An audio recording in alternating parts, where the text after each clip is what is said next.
When looking at creating my documentary, I was careful to adhere to codes and conventions of a documentary, as I wanted it to be obvious to the audience this was a factual programme looking at real-life events.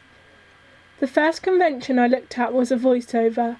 After watching several documentaries including The History of Musical Theatre and School for Stars, I realised the voiceover was an essential part of the narrative in a documentary.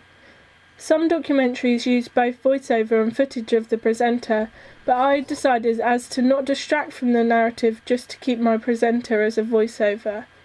The voiceover is used to guide the audience through the documentary and give them information on the topic. Usually the presenter will have some kind of connection or expert knowledge on the topic being presented.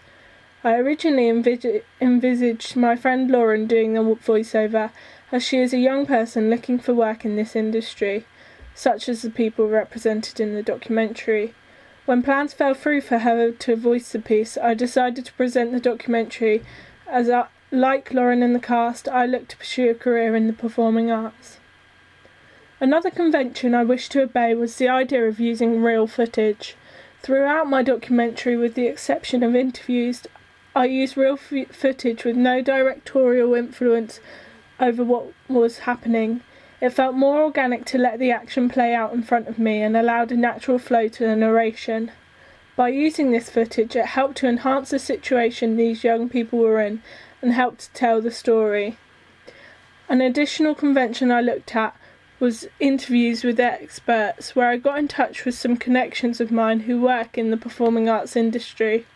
By adding in interviews, I was able to show numerous views on the topic and add yet more information to the documentary, making it interesting and engaging. The final convention I used was the use of text and titles to inform the audience of who was on screen talking and why they had been asked to talk, for example, the job they do. Like other documentaries, it keeps the audience informed whilst not distracting them from the message of the documentary.